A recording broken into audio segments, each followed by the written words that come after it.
Nagkampanya si Bongbong Marcos, anong sabi niya? Pag ako ang nanalo, 25 lang ang 1 kilong bigas. Naupo ang bangag. Ang bigas ngayon 60. Ang Cebu bumaba. Ang Cebu bumaba. Ang Cebu bumaba. Tara mga kapengyo, pag-usapan naman natin ang batang-batang leader ng samahan ng mga Muslim dito sa EDSA Shrine, na kung saan talagang bibilib ka sa batang ito dahil talagang buong buo ang kanyang loob para ipagtanggol ang ating mahal na VP Presidente na si Sara Duterte at syempre si PRRD na si President Rodrigo Roa Duterte. Talagang kita nyo naman kung paano sila mahal na mga kapwa nating Muslim. At ultimo, yung mga kapwa natin Bisaya talaga namang handang makipaglaban ng patayan para sa mga Duterte. At tara mga kapengyo, wag na natin patagalin at sabay-sabay natin panoorin nga etong ang batang-batang leader ng Muslim. Politiko.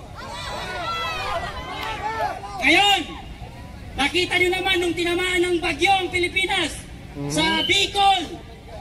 Tinanong si Presidente, batang-bata pa to, no? Anong dapat natin gawin? Aba, kumambot ang ulo ang bangag. Aba! Puta, matindi tong batang to, ha, kapengyo. Alam nyo, sa totoo lang nung napanood ko rin tong batang to, talagang bumilib ako sa determinasyon niya, sa lakas ng loob niya. Talagang makikita nyo, no, yung talagang paninindigan niya. Tinanong siya kung anong dapat gawin kasi ang mga tao sa Bicol namamatay na dahil sa baha. Ngumiti lang ang bangag. Anong dapat natin gawin? Kung hindi ka mo naman bangag, ikaw ang presidente pero hindi mo alam kung paano mag-solve ng community. Hindi mo alam kung paano mag-solve ng problema sa bansa. Oo, tama. Galing. Galing ang batang to. Ngayon, sasabihin ng mga media, kaya lang kayo nandyan, bayaran kayo Hoy, medyahan, walang bayaran dito. Mahal namin ang pamilya Duterte. Bakit? Ayaw namin ang adik, kaya mahal namin si Duterte. Duterte, maganda siya magpatakbo ng lugar at ng ating bansa. Noong panahon ni Duterte, napakaganda pumunta ng ibang bansa, ipagyabang na isa kang Pilipino. Pero ngayon, nakakahiya na maging isang Pilipino sapagkat meron tayong Pangulong bangag. Boom, puta ragis, grabe yun mga kapengyo. Yan yung sinasabi ko sa inyo, no, na talagang kita nyo naman pag nag-speech tong batang-batang Muslim na to, no, talagang alam nyo yun, galing sa puso, no, yung kanyang sinasabi, walang script. Tsaka halatang halata na talagang hindi nabayaran, kasi sinasabi ng iba, yung mga ibang vlogger daw na kumakampi kay Duterte, binabayaran daw. Yung ibang pupunta raw sa rally dito sa EDSA, bayaran lang din daw, no? Kumbaga, parang puro bayaran na lang, no? Lagi ang tinatawag. Doon kaya sa kabila, no? Malamang sa malamang, malaki nga ang bayaran doon sa kabila, Ako sa totoo lang, maka Duterte ako, Hindi dahil nabayaran ako ni Duterte, kundi walang binayad sa akin kahit 5 duling. Mga kapengyo, no? Ito po'y taos puso kong suporta sa ating dating mahal na Pangulo at sa ating VP Presidente na si Sara Duterte, na naniniwala ako na talagang kung mahal mo ang iyong bansa, ipaglaban mo yung alam mo na magtataguyod ng ating kinabukasan para sa mga kabataan. Real talk po yan mga kapengyo. Kaya po ganun-ganun na lang, no, kagalit ang mga supporter ng Duterte dito nga sa bagong administrasyon. Dahil alam natin lahat mga kapengyo, no, na nilalamangan o inuutakan ang ating VP na si Sara. Noong panahon ni Duterte, yang Manila Bay, puno ng basura. Dumating si Duterte, yang Manila Bay, parang sa ibang bansa na beach. Daming namamasyal. Maganda. Ngayon pumalit si Bangag. Parang CR na naman ulit. Panahon ni Duterte, ang mga adik nagsitaguan. Ngayon bumalik ang adik na naman na presidente. Lahat ng adik bumalik na naman. Nangampanya si Bong Isa pa yon yung salita niya na yon, no? Lahat ng mga adik bumalik na naman, which is totoo naman talaga. Makikita nyo naman mga kapenyo, hindi naman bulag siguro, no, yung mga tao. Kung dito nga sa social media, nag-i-improve yung iba yung iba talagang tumatalino na, no? O talagang matalino na, talagang hindi mo na mauutakan. Lalong-lalo na yan na nakikita naman natin yung mga palakad ngayon, di ba? Talagang hindi maganda at dami na namang krimen na nangyayari. Nung nandyan si Duterte, talagang tago lahat Marcos, anong sabi niya? Pag ako ang nanalo, 25 lang ang 1 kilong bigas. Naupo ang bangag. Ang bigas ngayon 60, ang shabu bumaba. Ang bigas 60, puta. Ang shabu bumaba, puta, mas malupit. Ang pangako niya, bigas ang bababa. Ngayon siya ang naupo, mumahal ang bigas, bumaba ang shabu. Grabe naman yan. Ngayon, tignan nyo naman ang mga binoto nating Senado na mga alagad ni Presidente Marcos Bangag Jr. Oy, kumpleto, Kung bumbo. makaimbestiga sila kay Sara Duterte, nung humihingi si Sara Duterte ng pondo, abay si Ira Ontiveros, yung si Lisa Ontiveros, kung makaimbestiga, akala mo naman anghel.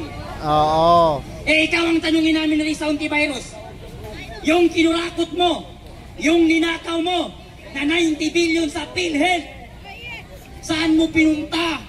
Woo! Putang ina, real talk yun mga kapenyo. Ang galing ng batang Muslim na to, no? Matindi ang pinaglalaban ng batang to, napakalupit.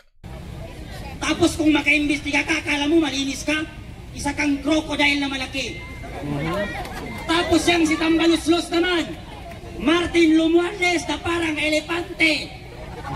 Yang laki ng tiyan mo, bawasan mo bago ka magpresidente. Oo. Wala nang uupo sa inyo. Kaya lang kayo naupo sa Senado at sa Presidente dahil sa kay Sara Duterte. Kung Tama. hindi lang kayo dumikit kay Sara Duterte, kahit kagawad hindi nyo makuha. Real talk yun mga kapenyo, no? Isa pa yun, ha? Kung hindi talaga dahil kay BP Sara or kay PRRD, hindi naman talaga magiging presidente si Bongbong, no? Sa totoo lang, kung si Sara nga yung tumakbo talaga na presidente, baka si Sara pa po yung nanalo. Real talk po yan. Oo, wala kayong makukuha. Wala kayong utang na loob.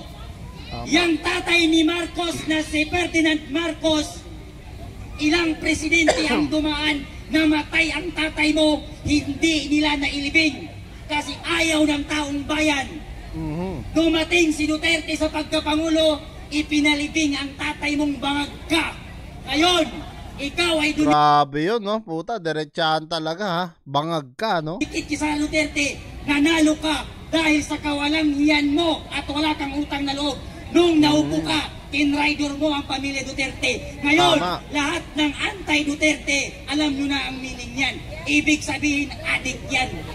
Totoo yun mga kapenyo, no? Na kung saan parang ang nangyari nga talaga dito, nagkaroon ng trahiduran, no? Na kung saan alam naman natin unity nga no, na tinawag yan. At napakalakas, no? Sa totoo lang, mas marami pang botante, no? Etong si BP Sara kaysa dito kay Bongbong Marcos. At kung iisipin nyo mga kapenyo, sino ba ang nagpalibing sa kanilang tatay? Walang iba kung hindi si PRRD. Doon na lang sana tumanaw sila ng utang na loob. Biruin nyo, ilang pangulo na po ang dumating sa ating bansa, wala po nakapagpalibing sa kanilang ama kung hindi si PRRD lang. Tsaka dito sa mga pulis, no, na nagaano kay Sara, yung gusto idemanda si Sara, wala ring utang na loob tong ibang mga pulis Hindi ko po nilalahat kung hindi po dahil kay PRRD hindi naman talaga tataas din ang sahod ng mga pulis, ultimo ang mga sundalo, no? Kahit doon lang sana, no, tumanaw man lang sila ng utang na loob.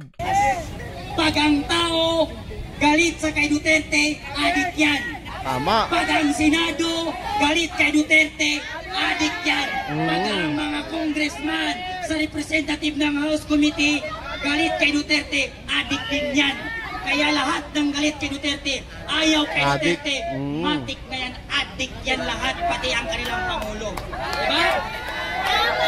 Kaya ito ang Ang tapang ng batang to mga kapenyo, iba talaga. sigawan namin. May Lahat kaming paninindigan. nandito, galing sa iba't ibang panig sulok ng Pilipinas. Isa lamang ang sigaw namin, Marcos demonyo! O mag-resign ka na! Huwag kang magpa-under sa asawa mong parang zombie kung maglakad. Sipin nyo mga kapenyo, talagang buo pa niya, no? Sinasabi at walang takot mga kapenyo itong batang to. Huwag ka rin magpa-handle dyan sa pinsa ng asawa mong parang baboy na si Romualdez. Huwag kang magpa-handle dyan sa asawa mong zombie kung maglakad. Kaya ikaw naman, pag in-interview ka, Bongbong Marcos, yung bunganga mo, ayusin mo. Kasi napaghahalak ka mo kayong